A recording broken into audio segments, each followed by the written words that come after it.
நீங்க அந்த புது வீட்டுக்காரர் தானே? ஆமா. மெட்ராஸ்ல வேலை செய்யறதா சொன்னாங்களே? வேலையை விட்டுட்டேன். ஏன்? மாசம் 2 லட்சம் சம்பளம் தரேன்னு சொன்னாங்க.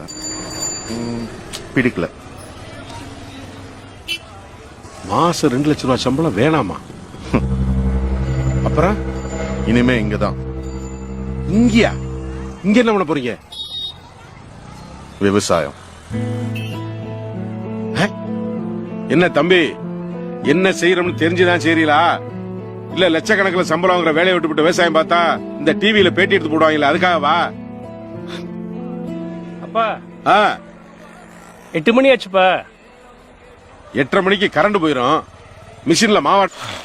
என்னங்க தம்பி புதுசா என்னமோ பண்ணிட்டு இருக்கீங்க? இயற்கை முறையில விவசாயம் பண்ணிட்டு இருக்கேன். ஏற்கனவே கோணவாயி, அதுல கொட்டாய் வேறைய கிறுக்கா புடிச்சிருக்கு உனக்கு. தம்பி, இயற்கை விவசாயம் எல்லாம் கதைக்காகாது, மகசூலும் எடுக்க முடியாது. வேற வேலையை பாரு. என்னண்ணா கிண்டல் பண்றாங்க? அவங்க கிடக்குறாங்கம்மா டீ கடை பெஞ்ச்.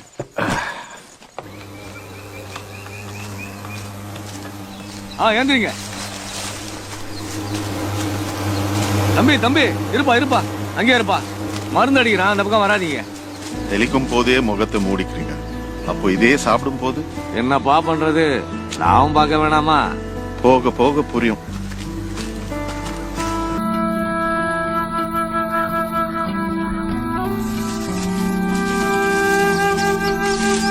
அன்னைக்கே சொன்னோம்ல தம்பி, மாடு மாங்குன்னு உழைச்சாலும் கிடைக்கிறது புண்ணாக்குதே. வந்துட்டான் விவசாயம் பார்க்க. தம்பி, எங்க தாத்தா காலத்துல தண்ணியே வானம் கொடுத்துச்சு, எங்க அப்பன் காலத்துல பூமி கொடுத்துச்சு, என் காலத்துல பைப்பு கொடுத்துச்சு, என் புள்ள காலத்துல பாட்டில்ல கொடுக்குது, என் பேரங்காலத்துல எதுல கொடுக்குமோ தெரியலையே. இந்த தண்ணி பிரச்சனையில விவசாயம் பண்ணி ஜெயிக்க முடியாது தம்பி.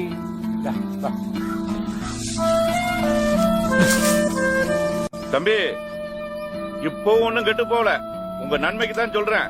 போய் பார்த்த வேலையை போய் பாருங்க. ஏசி ரூம்ல சம்பாரிச்ச பணத்தை கொண்டாந்து சேத்துல போட்டு எங்களை மாதிரி ஏன் கஷ்டப்படுறீங்க? தெரியாத தொழில தொட்டவனும் கட்டான், தெரிஞ்ச தொழில விட்டவனும் கட்டான்.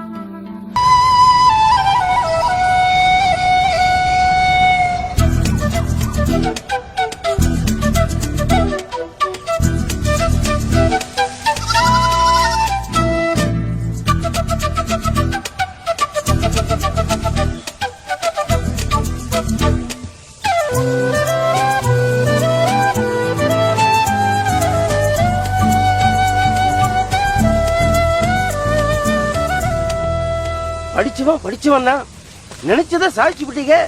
நீங்க விவசாயம் பண்ணி லாபம் சம்பாதிக்கிறீங்கன்னு நினைக்கும் போது மனசுக்கு எவ்வளவு பெருமையா இருக்கு தெரியுமா? இதே வாய்தான் அன்னைக்கு தப்பா பேசிச்சு. இந்த மாதிரி கேட்காமலே கருத்து சொல்ற பக்கிங்க நம்ம ஊர்ல அதிகமாயிருச்சு. முதல்ல இதுகளை சுட்டு தள்ளனா நாடு உருப்பிட்டுரும். தோத்துக்கிட்டே இருந்தீங்களே, எப்படி தம்பி ஜெயிச்சீங்க? மாத்தி யோசிச்சிங்களா? முதல்ல யோசிச்சேன், அப்புறமா மாத்தினேன். தம்பி புரியலையே. என்ன போட்டாலும் விளைச்சலே இல்லை. ஆனா மாட்டு சாணம் கொட்டி வச்சிருந்த ஒரு ஓரத்துல ஒரு கீரை விதை தானா விழுந்து 3 அடிக்கு வளர்ந்து நின்னுச்சு. 1 அடி வந்தாலே பெருசு, 3 அடிக்கு வளர்ந்து நிக்கிறது சாதாரணம் இல்லை. ஏன்னா நான் அதை விதைக்கல, விவசாயம் பண்ணல, ஒண்ணுமே பண்ணல.